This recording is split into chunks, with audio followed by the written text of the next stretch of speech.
हाँ भी एक बार फिर से आप सभी का आपके अपने इस शानदार YouTube चैनल पर बहुत बहुत स्वागत है। दोस्तों आज हम एच टेट जो प्रीवियस ईयर पेपर है उसमें जो साइकोलॉजी का पेपर है, पीछे जो 4 पेपर हम डिस्कस करेंगे। 2020 और 2021 में जो लेवल 2 और लेवल 3 में साइकोलॉजी का पेपर हुआ था उसके बारे में हम डिटेल में स्टडी करेंगे।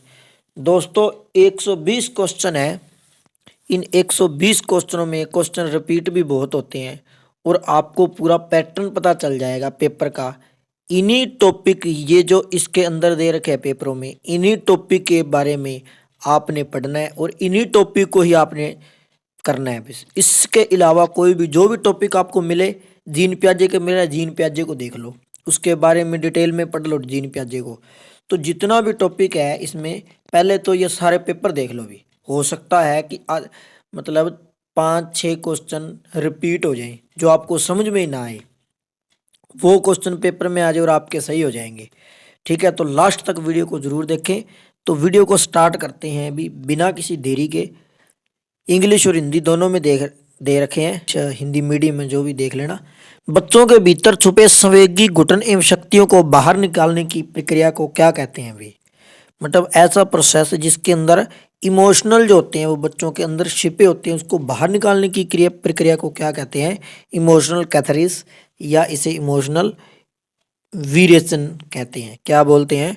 संवेगिक वीरेचन बोलते हैं। जब कोई व्यक्ति अपने विचारों तथा क्रियाओं को किसी दूसरे व्यक्ति के अनुरूप बनाना शुरू कर देता है जिसका वह अनुकरण करना चाहता है, तो इस प्रकार की क्रिया कौन सी प्रकार की रक्षा युक्ति कहलाती है? अभी अब देख लो, भी रक्षा युक्ति का टॉपिक है, सारी रक्षा युक्ति पढ़ लेना। तात्मिकन, प्रक्षेपण, औचित्यन, स्थापना, विस्थापन, ये सारी पढ़ लेना। तो इसका जो सही उत्तर है वो तात्मातिकरण, आइडेंटिफिकेशन। कि जब कोई व्यक्ति अपने विचारों को और अपनी क्रियाओं को किसी दूसरे व्यक्ति के अनुरूप बनाना शुरू कर देता है, उसको देखकर ही वैसे ही सीखने लग जाता है। भी वो वैसा है तो मैं भी वैसा ही करूँगा। तो वो अपनी एक पहचान बनाना चाहता है, भी उसकी भी पहचान है तो मैं मेरी भी पहचान बनाऊंगा। तो उस प्रक्रिया को कौन सी रक्षा युक्ति कहते हैं? तादमीकरण कहते हैं, आइडेंटिफिकेशन कहते हैं। चलिए नेक्स्ट क्वेश्चन की जीन प्याजे आ गया। अभी जीन प्याजे के अनुसार बच्चा किस आयु वर्ग में अमूर्त तर्क विकसित करता है? अभी तो 11 से 14 वर्ष की आयु में बच्चा जो है वो अमूर्त तर्क करने लग जाता है। कौन सा बाल्यावस्था का सामान्य भाषा प्रकार नहीं है? बाल्यावस्था का मतलब है चाइल्डहुड।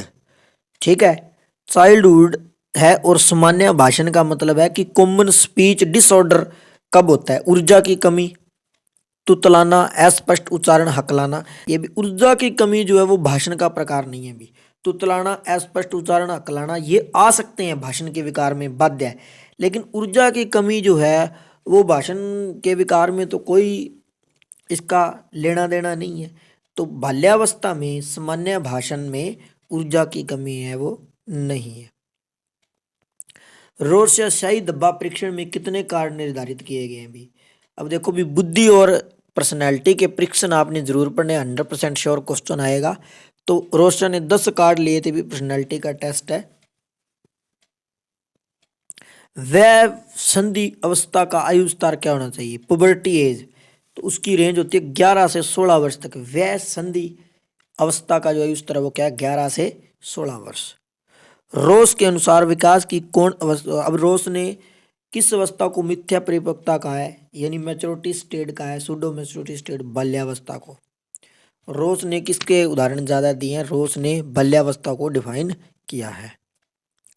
निम्नलिखित में से कौन सा एक बुद्धि के निष्पादन परीक्षण का प्रकार नहीं है? भी इसमें से बताना है कि बुद्धि का परफॉर्मेंस टेस्ट का जो परफॉर्मेंस टेस्ट है इंटेलिजेंसी का, वो इसमें से कोई भी टाइप नहीं है।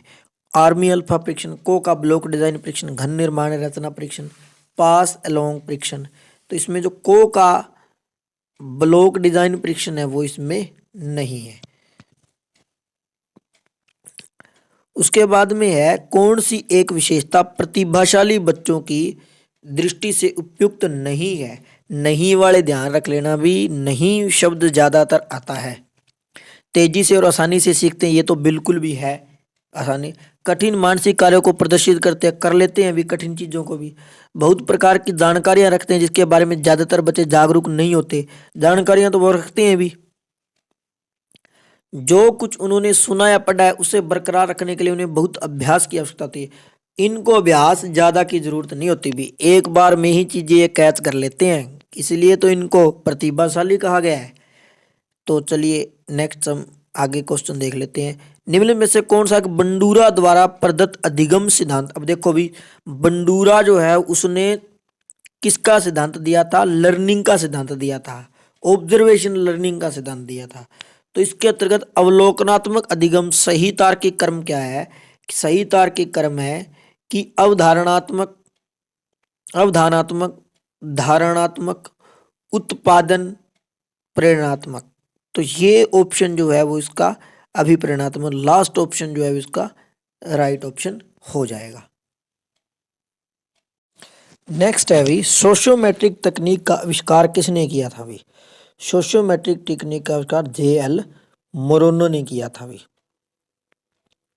यह किसने कहा था कि एक व्यक्ति उसी अनुपात में बुद्धिमान होता है जितना वह अमूर्त रूप से चिंतन की क्षमता रखता है भी। टर्मन ने कहा था भी। ये किसने कहा था, टर्मन ने। लड़कियां शारीरिक रूप से लड़कों से श्रेष्ठ होती है। ये इसके दो ऑप्शन है भी, उत्तर बाल्यावस्था में भी और किशोरावस्था में, एडोलेसेंस में भी और अर्ली चाइल्डहुड में भी, लेटर चाइल्डहुड में भी शारीरिक रूप से लड़कों से श्रेष्ठ होती है। नेक्स्ट है, एजुकेशन साइकोलॉजी के पिता के रूप में किसे जाना जाता है। शैक्षिक मनोविज्ञान के रूप में थार्नडाइक को जाना जाता है। बाल मनोविज्ञान के रूप में तो पेस्टोलॉजी है भी, लेकिन शैक्षिक मनोविज्ञान के पिता के रूप में थार्नडाइक को जाना जाता है। निम्नलिखित में से कौन सी एक विषय वस्तु समग्रवादी मनोविज्ञान के अध्ययन क्षेत्र की है। समग्रवादी गेस्टाल्ट, जो गेस्टाल्टवादी थे, ठीक है, तो उसके लिए संपूर्ण रूप से मानसिक और व्यवहारिक प्रक्रियाएं जो है वो गेस्टाल्टवाद समग्रवादी मनोविज्ञान के अध्ययन क्षेत्र की है। संज्ञानात्मक कॉग्निटिव जीन पियाजे का है, ठीक है। चेतना भी नहीं थी, अस्तित्व के तरीके और समस्याएं भी नहीं थी, संपूर्ण रूप से मानसिक और व्यवहारिक प्रक्रियाएं जो है वो गेस्टाल्टवाद ने दी थी। यह किसने कहा कि व्यक्तित्व जन्मजात और अर्जित प्रवृत्तियों का योग है। यह किसने कहा कि व्यक्तित्व पर्सनैलिटी जो है वो जन्मजात और अर्जित प्रवृत्तियों का योग है। Martin, Prince, Allport, Cattell, Valentine. तो वैलेंटीन ने कहा था कि जो व्यक्तित्व है जन्मजात अर्जित प्रवृत्तियों का योग है। कौन सी एक अपराधी बालक की विशेषता नहीं है भी। विद्यालय संपत्ति को नष्ट कर देना ये तो है, धमकी देना और उपहास करना, सताना ये है। शरीर रचना में स्थैनिक, ये जो है वो बाल अपराधी बालक की विशेषता नहीं है। निम्न में से कौन सी अंतर्मुखी सोच प्रकार व्यक्तित्व की विशेषता भी। जो अंतर्मुखी व्यक्ति होता है वो अपने आप में ही लीन रहता है भी। मतलब क्या है कि वो अपने विचारों को वो अपने तक ही सीमित रखता है, अपनी ही बौद्धिक खोज में लीन रहता है। तो इसका दूसरा ऑप्शन राइट हो जाएगा। बहिर्मुखी है वो दूसरों के साथ प्रसन्नचित बात करता है, दूसरों के साथ घुल-मिल कर रहता है, तो वो होता है बहिर्मुखी। निम्नलिखित में से कौन सी एक गतिविधि जिज्ञासा मूल प्रवृत्ति को भी, मूल प्रवृत्तियां भी जितनी बताई गया है, भय की मूल प्रवृत्ति क्या है, घृणा की मूल प्रवृत्ति क्या है, तो इन सारी मूल प्रवृत्तियों को जरूर ध्यान में रख लेना भी। जिज्ञासा मूल प्रवृत्ति को संतुष्ट करने के लिए क्या उपयुक्त नहीं है। विद्यार्थियों के प्रश्नों के उत्तर देना, समस्या समाधान, कक्षा में विचार विमर्श, कक्षा अथवा विद्यालय में गौरवपूर्ण स्थिति प्रदान करना। गौरवपूर्ण स्थिति प्रदान करना ये नहीं है, बाकी सारे हैं भी। निम्नलिखित में से कौन सी एक सृजनात्मक की अवस्था गॉर्डन ने अपनी साइनेटिक्स तकनीक में प्रतिपादित नहीं की। तो क्रिएटिविटी का क्वेश्चन आ गया, अभी क्रिएटिविटी वाला टॉपिक जरूर पढ़ना। तो सृजनात्मकता की अवस्था जो है वो गॉर्डन ने अपनी साइनेटिक्स तकनीक में प्रतिपादित नहीं की। संलग्नता, अंतर्भाविता, समान वस्तु की खोज, स्थगन, डिफॉर्मेट, संकल्पना करना, प्रमाण। तो समान वस्तु की खोज जो है वो इसमें नहीं है। निम्नलिखित में से कौन सा एक कथन भावनाओं की विशेषता के संदर्भ में गलत है भी। भावनाएं जो है वो जन्मजात होती है, ये गलत कथन है भी। भावनाएं जन्मजात नहीं होती। ये ऑप्शनों को भी जरूर देखना है भी जो साथ में दे रखे हैं, क्योंकि चार ऑप्शनों को लेकर चलना। ये तो मैं आपको पेपर बता रहा हूं। एक प्रकार का चिंतन जिसमें अनुभव के साथ संवेदना की व्याख्या की जाती है क्या कहलाती है? अवधारणात्मक चिंतन कहलाती है। क्या कहलाती है? अवधारणात्मक चिंतन। निम्न में से कौन सी एक जेम्स लांजे का संवेग सिद्धांत द्वारा प्रदत्त सही श्रृंखला? क्वेश्चन यहीं से बन जाएगी। जेम्स इमोशनल जो थ्योरी ऑफ इमोशंस है वो किसका है? जेम्स लांजे का। जेम्स लांजे का कौन सा लाया अभी? संवेग का सिद्धांत। तो इसी में से क्वेश्चन बन गया ना। तो इसका सही ऑप्शन है परिस्थिति, शारीरिक अशांति, मानसिक स्थिति। तो ये सही श्रृंखला है। कभी कभी प्रतिभाशाली माता पिता के बच्चे अपने माता पिता की तुलना में कम बुद्धिमान बुद्धि के साथ जन्म लेते हैं, अथवा उसका ठीक उल्टा होता है भी। ये होता है प्रत्यागमन का नियमन। गोरे माता पिता की संतान जरूरी नहीं है कि भी गोरी हो, काली भी हो सकती है। तो ये प्रत्यागमन का नियमन कहलाता है, वंशानुक्रम का नियम है ये।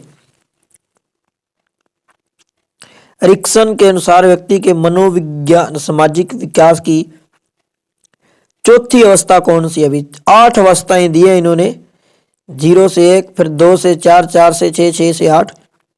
चौथी अवस्था है परिश्रम बनामहीनता, इन्फेनेस्ट्री।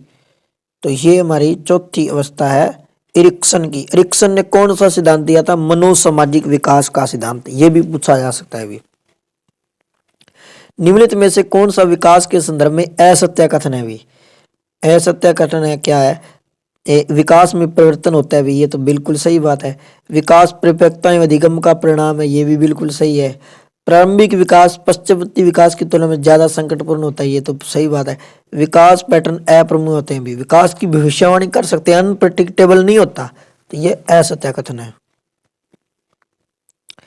कौन सा एक कथन निर्देशन की विशेषताओं प्रकृति के संदर्भ में गलत कथन है? निर्देशन केवल शब्द आ गया वहां तो गलत माना जाएगा भी। निर्देशन केवल अन्य के प्रयासों के माध्यम से व्यक्ति समय की मदद करता है। तो ये ऑप्शन गलत है भी। नेक्स्ट है लड़कियों के पितृ प्रेम भाव को फ्रायड ने किससे संबोधित किया? अब ध्यान रख लेना, 2 क्वेश्चन है अभी। लड़कियों के पितृ प्रेम भाव को फ्रायड ने इलेक्ट्रा भावना ग्रंथि और लड़कों के मातृभाव को ओडिपस ग्रंथि कहा है। भाई ये 2 क्वेश्चन बन रहे हैं, इसी में कई कंफ्यूज हो जाते हैं। तो ये देख लेना, ये है लड़कों का मातृ प्रेम भाव और इलेक्ट्रा भावना किस में होता है? लड़कियों का पितृ प्रेम भाव। व्यवहार का अध्ययन करने के लिए सबसे पहले पुरानी विधि कौन सी थी? व्यवहार का अध्ययन भी आत्म निरीक्षण विधि से किया जाता था। किससे किया जाता था? व्यवहार का अध्ययन आत्म निरीक्षण विधि जो है वो व्यवहार के अध्ययन के लिए सबसे पुरानी विधि है। निम्नलिखित में से कौन सी एक अंतर्दृष्टि की विशेषता नहीं है? इनसाइट की विशेषता नहीं है। इंसिडेंटल इनसाइट है। नवीन परिस्थितियों में अनुक्रिया इनसाइट है। अनुक्रिया का सहायता से होना। तो ये जो आदत बल है ना, हैबिट स्ट्रेंथ है, ये अंतर्दृष्टि की विशेषता नहीं है। ये हमारा एक पेपर था जो हमने 30 क्वेश्चन इसके डन कर लिए। अब आगे हमारा नेक्स्ट देखते हैं कि कौन सा है।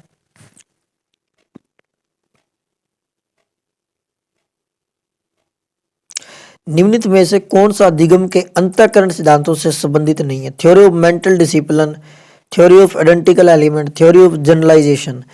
तो सिद्धांत के अंतरण सिद्धांतों के से संबंधित नहीं है। Theory not related with theory of transfer of learning. तो रटन स्मृति का जो सिद्धांत है वो इसके अंतर नहीं आता। उसके बाद में कौन सा थॉर्नडाइक के संबंधवाद सिद्धांत का अन्य नाम नहीं है? भाई थॉर्नडाइक ने संबंधवाद दिया था, तो इसका अन्य नाम क्या है? प्रासिव त्रुटि का सिद्धांत है भी। उद्दीपक अनुक्रिया का सिद्धांत है, stimulus response theory, bond theory भी इसको कह देते हैं भी। थ्योरी ऑफ कंडीशन रिस्पॉन्स भी नहीं है, ये इसका नहीं है, पावलोव का है। अनुबंधित अनुक्रिया नहीं होती इसमें, ठीक है। कंडीशन रिस्पॉन्स नहीं होती, बॉन्ड थ्योरी होती है, उद्दीपक अनुक्रिया होती है, प्रास एवं त्रुटि होती है। निम्नलिखित में से कौन सा स्मृति के तत्वों का सही तार्किक तार्किक क्रम है? Which the following is the correct logical order of element of memory? Memory का टॉपिक भी आया हुआ है अभी देखो। अधिगम, अधिगम से रिटेंशन, धारणा, धारणा से पुनर्स्मरण, पुनर्स्मरण से पहचान। तो इसका जो सही ऑप्शन है वो हमारे पास डी ऑप्शन जो है वो इसका बहुत ही सही ऑप्शन है। अधिगम, अधिगम से धारण, धारण से पुनर्स्मरण, पुनर्स्मरण से पहचान। निम्न में से कौन सी दबी हुई भावात्मक ऊर्जा को निकालने का सही तरीका नहीं है? अभी कौन सी स्थापन प्रक्रियाएं? ये है विस्थापन भी है, प्रतिगमन भी है, आत्मकरण और सेल्फ जो पीटी है ये नहीं है भी। संज्ञानात्मक विकास से सामाजिक संस्कृति सिद्धांत के जनक कौन है भी? तो सामाजिक संस्कृति के तो लिव वाइगोत्स्की है। संज्ञानात्मक विकास के जीन पियाजे हैं। मनोलिप विश्लेषणात्मकवाद किसने दिया था? सिगमंड फ्राइड ने दिया था। किशोरावस्था दबाव, तूफान और संघर्ष की अवस्था है भी, ये स्टेनली हॉल ने कहा था। कौन सी किशोरावस्था की विशेषता नहीं है? मांसपेशियों का भार कुल शरीर के भार का 20% होता है भी, ये किशोरावस्था में नहीं होता। द्वितीय स्वप्न होते हैं, शब्दकोश बढ़ जाता है, मानसिक योग्यता अपनी चरम सीमा पर पहुंचे, सारा कुछ है भी, लेकिन मांसपेशियों वाला नहीं है। कौन सी व्यक्तित्व मापन की अप्रक्षेपी तकनीक है भी? अब इसमें पर्सनैलिटी मेजरमेंट है। अब इसमें व्यक्तित्व मापन की अप्रक्षेपी तकनीक बनानी है, सहचर्य, रचना और पूर्ति। लेकिन समाज मितीय प्रविधि है ना जो, वो अप्रक्षेपी तकनीक है भी, प्रक्षेपी प्रविधि नहीं है। कौन सी व्यक्तित्व मापन की प्रक्षेपी प्रविधि नहीं है भी? पर्सनैलिटी मेजरमेंट वाला टॉपिक कर देना भी। इसमें वुडवर्थ का जो व्यक्तित्व दत्तपत्र है ना, वो प्रक्षेपी प्रविधि नहीं है। पर्सनैलिटी मेजरमेंट, प्रोजेक्टिव टेक्निक, टेक्निकें प्रक्षेपी है, प्रक्षेपी पढ़ लेना। कौन सा है सत्य कथन है? अधिगम एक क्रिया न कि उत्पाद, बिल्कुल सही है। अधिक्रिय प्रक्रिया से उद्देश्यपूर्ण होती है। अधिगम का क्षेत्र व्यापक होता है। मूल प्रवृत्ति एवं प्रत्येक क्रियाओं के द्वारा होने वाले व्यवहार के परिवर्तन को भी अधिगम माने जाते हैं, नहीं भी, इसको अधिगम नहीं कह सकते, तो ये गलत कथन है। कौन सी प्रेरणा की असत्य विशेषता है? अभिप्रेरित व्यवहार की प्रकृति कठोर होती है भी, तो यही ऑप्शन इसका राइट हो जाएगा। जो अभिप्रेरित व्यवहार है उसकी प्रकृति कठोर होती नहीं है भी। सृजनशील के पोषण एवं संवर्धन के लिए मस्तिष्क उद्वेलन विधि का प्रतिपादन किसने किया था भी? ये ओसबर्न ने किया था भी। मस्तिष्क उद्वेलन विधि यानी brain storming method for fostering and boosting creativity, Osborn ने। विचार, निर्णय लेने, भाषा और अन्य उच्च मानसिक प्रक्रियाओं से जुड़ी मानसिक गतिविधि को कहा जाता है तो कोग्निटिव, मानसिक चीज आदित संज्ञान। जेपी खिल द्वारा प्रदत्त बुद्धि के त्रिविमीय प्रारूप के एक घटक विषय वस्तु का प्रकार नहीं है। प्रणाली जो है वो जेपी गिलफर्ड द्वारा प्रदत्त बुद्धि के त्रिविमीय प्रारूप के एक घटक विषय वस्तु का प्रकार नहीं है।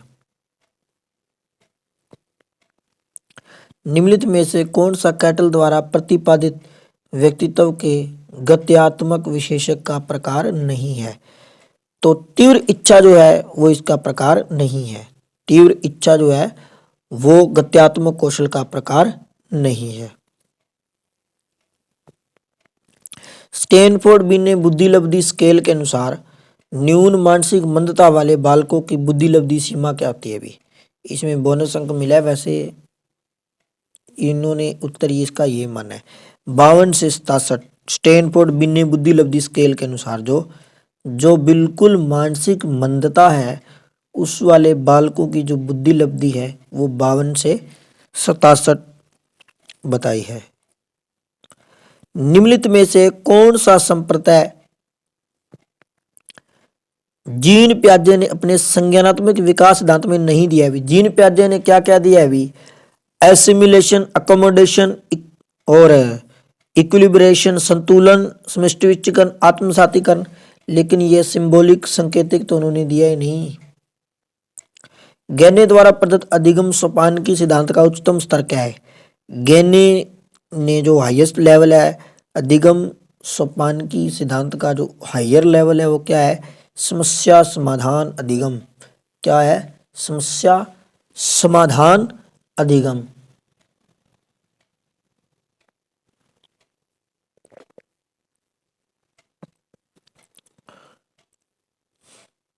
किस आयु वर्ग के लिए बालक प्रसंग बोध परीक्षण CAT लागू हो सकता है अभी? CAT जो है वो किस आयु वर्ग के लिए होते हैं? 3 से 10 वर्ष के बालकों के लिए CAT लागू हो सकता है। प्रसंग बोध, बालक प्रसंग बोध परीक्षण, चिल्ड्रन एप्रिसिएशन टेस्ट। निम्नलिखित में से कौन सा एक आदतों की विशेषताओं के संदर्भ में गलत कथन है भी? आदत वंशानुक्रम से हासिल की जाती है। आदतें वंशानुक्रम से हासिल थोड़े होगी। माता पिता की जो आदत है वो बच्चे में थोड़ी आएगी आदत। निम्न में से कौन सा अच्छे मानसिक स्वास्थ्य का लक्षण नहीं है? असहिष्णुता, आत्मविश्वास होता है, प्रयोगिता होती है, लेकिन असहिष्णुता इंटॉलरेंस नहीं होती है। मनोविज्ञान की शाखा जो अध्ययन करती है कि लोग पूरे जीवन काल में शारीरिक, संज्ञानात्मक और सामाजिक रूप से कैसे बदलते हैं, ये कौन सी है? विकासात्मक मनोविज्ञान भी।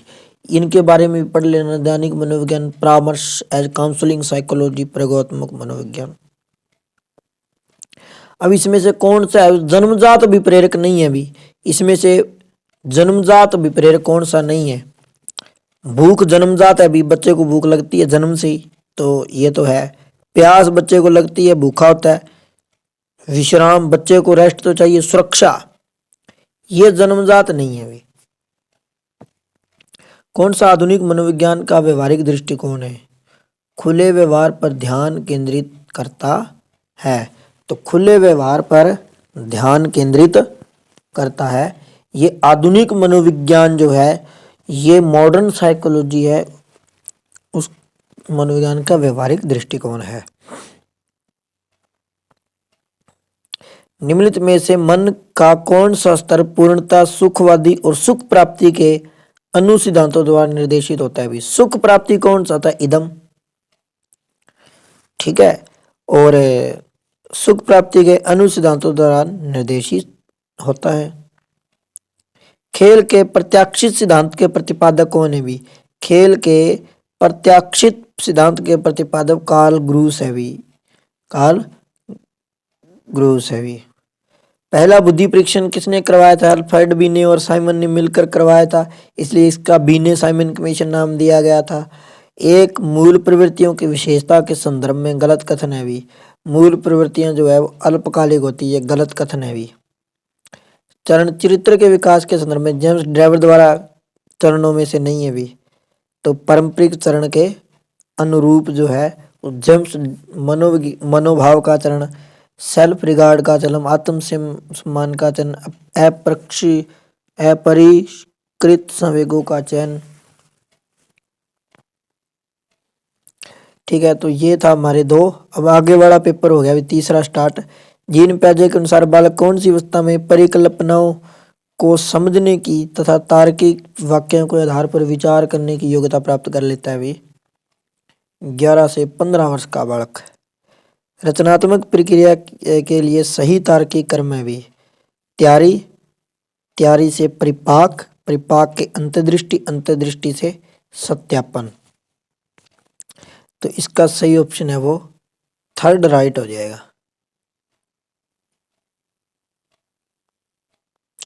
नेक्स्ट, कैटल संस्कृति मुक्त बुद्धि परीक्षण।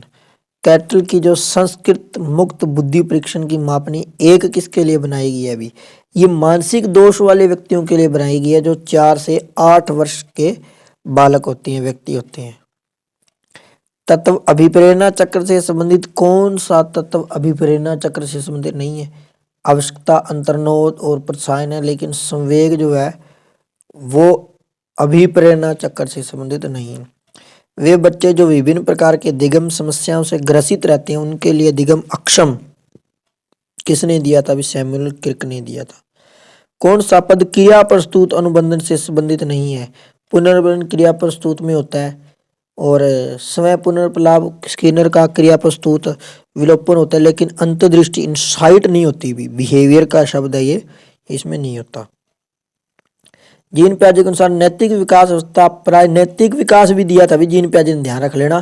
कहीं सोचो मानसिक विकास ही दिया था, इन्होंने मोरल डेवलपमेंट भी दिया था, और उसके अंदर इन्होंने प्रायत्ता, अनुयोगता का अवस्था बताई। उनका जो आयु स्तर है वो कितना है? 5 से 8 वर्ष है अभी इसका राइट ऑप्शन, 5 से 8 वर्ष। कौन सा व्यक्तित्व का क्रैचमर द्वारा नहीं दिया गया? अभी क्रैचमर ने लंबकाय, गोलाकाय, सुडोलकाय, लेकिन कलात्मक इन्होंने दिया ही नहीं था। लैंगिक परिवर्तन विकास की कौन सी अवस्था में दिखाई देना शुरू कर देते हैं? अभी प्यूबर्टी एज में, वयः संधि काल में दिखाई देना शुरू कर देते हैं। टेलीपैथी पुनर्जन्म जैसी क्षेत्रों का अध्ययन कौन सी शाखा में किया जाता है? अभी पैराप्सी यानी अतीन्द्रिय मनोविज्ञान के अंदर किया जाता है।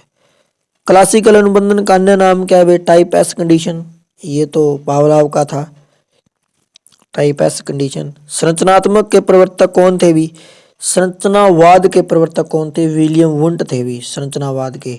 भय का संवेद पलायन से जुड़ा हुआ है, भय का मूल प्रवृत्ति आ गई, पीछे भी आया था क्वेश्चन और अब फिर एग्जाम में आ गया आगे वाले में। तो भय का पलायन है। गंभीर मानसिक मंदता वाले बालों की बुद्धि लब्धि 20 से 25 होती है, 20 से 35 होती है, सॉरी। कौन सी मनोविज्ञान मानव के चिंतन, स्मृति, भाषा, प्रत्यक्षीकरण इत्यादि का अध्ययन करती है? तो संज्ञानात्मक मनोविज्ञान जो है वो इनका अध्ययन करती है।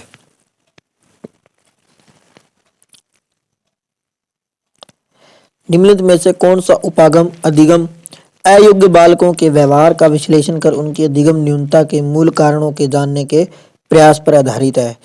तो इसका जो सही ऑप्शन है व्यक्तित्व अनुदेशनात्मक उपागम। कौन सा यथार्थवादी चिंतन का प्रकार नहीं है?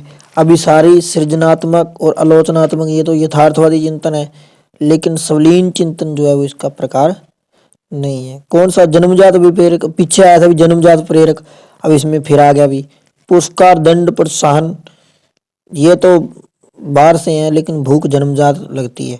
थार्डनडाइक सीखने का प्रमुख नियम कौन सा नहीं है? भी अभ्यास का प्रभाव का तत्परता का है, लेकिन ये सामान्यीकरण का नियम इसका नहीं है। अधिगम अक्षम बालकों का लक्षण नहीं है भी प्रत्यक्षीकरण प्रभाविता। निम्नलिखित में से कौन सा अच्छे मानसिक स्वस्थता का लक्षण नहीं है? असहनशीलता, इंटॉलरेंस। अब ये क्वेश्चन दोबारा आ गया, अभी पीछे वाले एग्जाम में भी आया था और इसमें भी देखने को मिला है। असहनशीलता जो है वो अच्छे मानसिक स्वास्थ्य का लक्षण नहीं है। संवेगात्मक बुद्धि शब्द को सर्वप्रथम किसने प्रस्तुत किया था? अभी मेयर व स्लोवे ने प्रस्तुत किया था। इमोशनल जो इंटेलिजेंस है। कौन सा विकास का सही सिद्धांत नहीं है? विशिष्ट से सामान्य प्रतिक्रियाओं की कार्यवाही का सिद्धांत जो है वो इसमें नहीं है।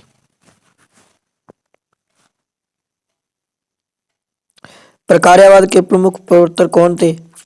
प्रकार्यवाद के विलियम जेम्स, संरचनावाद के विलियम वुंट।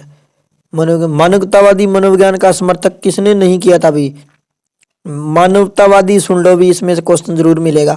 मानवतावादी मनोविज्ञान कौन थे? मैस्लो, रोजर्स, आर्थर कोलंबस, लेकिन फ्रायड मनोविश्लेषणात्मकवाद थे।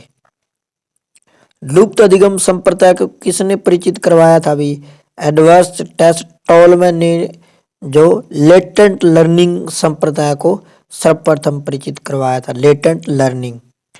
विकास की कौन सी अवस्था में समान लिंगियों के साथ रुचि या मित्रता विकसित होती है? तो 10 से 12 वर्ष के जो चाइल्डहुड के बच्चे हैं उनको अपने ही लिंगियों के साथ रुचि या मित्रता विकसित हो जाती है। कौन सा मनोविज्ञान संप्रदाय ब्लैक बॉक्स थ्योरी, व्यवहारवाद, वाटसन का व्यवहारवाद ब्लैक बॉक्स थ्योरी के नाम से भी जाना जाता है। कौन सा मनोविज्ञान आत्मा के विज्ञान के रूप में मनोविज्ञान के विचार के समर्थक नहीं है? नहीं है तो वुंट नहीं थे। प्लेटो, अरस्तु, डेकार्ट ने दिया था, लेकिन वुंट नहीं थे। परिश्रम बनामहीनता अवस्था के लिए ने कौन सा आयुष वर्ग रखा है? चौथी अवस्था, अभी 6 से 11 वर्ष तक। पीछे भी आया था क्वेश्चन, घुमाकर दे दिया क्वेश्चन। ठीक है, तो ये 30 क्वेश्चन कंप्लीट हो गए। आगे वाला देखते हैं। कौन सी शिक्षा मनोविज्ञान के अध्ययन की मनोभौतिकी विधि नहीं है? तो व्यक्तित्वगत अभिवृत्ति में परिमार्जन, ये मनोभौतिकी विधि नहीं है। एक अंग्रेजी के अध्यापक ने अपनी विद्यार्थियों को पढ़ाते समय कैट का भवन, कैट हाउस का हाउस इस प्रकार से बना दिया भी। तो किस प्रकार के अधिगम स्थानांतरण का उदाहरण है? भी देखो भी ट्रांसफर ऑफ लर्निंग वाला टॉपिक जरूर पढ़ना, क्योंकि बार बार सभी पेपरों में पूछा जा रहा है। ट्रांसफर ऑफ लर्निंग तो ऋणात्मक अंतरण का उदाहरण है। कौन सा अधिगम के धनात्मक स्थानांतरण प्रकार का प्रकार नहीं? शून्य है, ये धनात्मक स्थानांतरण का टाइप नहीं है। तो type of transfer of learning भी पढ़ना, पाश्चव, कर्मिक और क्षैतिज और शून्य स्थानांतरण। एडलर द्वारा व्यक्तित्व विकास हेतु जीवन शैली का प्रकार नहीं है, आलसी टाइप नहीं है, भी इन्होंने आलसी टाइप नहीं दिया। शासकीय टाइप, तिगड़िम टाइप, बचकर निकलने वाले जैसा, इसे ये एडलर ने दिया था, लेकिन आलसी टाइप, लेजी टाइप नहीं दिया था। मुर्रे द्वारा प्रासंगिक अंतर्बोध परीक्षण, मुर्रे ने थमेटिक, मुर्रे ने एक वो टेस्ट करके इतिहास रच दिया ना था ना, वही है। तो इस उन्होंने मनोविश्लेषणात्मक सिद्धांत से संबंधित है प्रासंगिक अंतर्बोध परीक्षण। किसने कहा कि मनोविज्ञान जीवित जीव जंतुओं के बर्ताव का धनात्मक विज्ञान है? सर विलियम मैकडूगल जी। निम्नलिखित में से कौन सी किशोरावस्था की विशेषता नहीं है? संवेगिक स्थिरता, संवेगिक स्थिरता।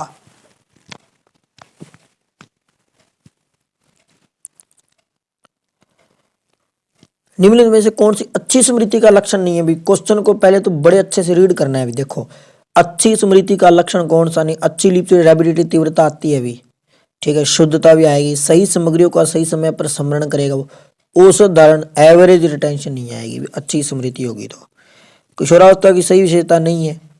किशोरावस्था बाल्यावस्था और व्यवस्था के बीच की अवस्था, ये तो बिल्कुल सही है।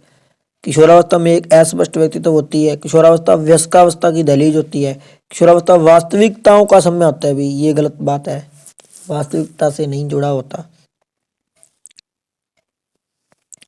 निम्न में से कौन सा उद्दीपन का वस्तुनिष्ठ या बाह्य निर्धारक तत्व है? तो बाह्य निर्धारक तत्व कौन सा? उद्दीपन की अवधि। इधर इंग्लिश मीडियम में भी दे रखे हैं, जिसने ये देखना हो इधर से मैच कर सकता है आंसर। निम्न में से कौन सा मूल्यों की दृष्टि से स्प्रेंजर फेरा गया? भी स्प्रेंजर द्वारा दिया गया व्यक्तित्व का प्रकार नहीं है। आर्थिक सिद्धांतिक कलात्मक, लेकिन सुडोल का जो है वो स्प्रेंजर ने नहीं दिया था। पियाजे के संज्ञानात्मक विकास के सिद्धांतानुसार ज्ञान का आधारभूत निर्माण खंड कहलाता है स्कीमा।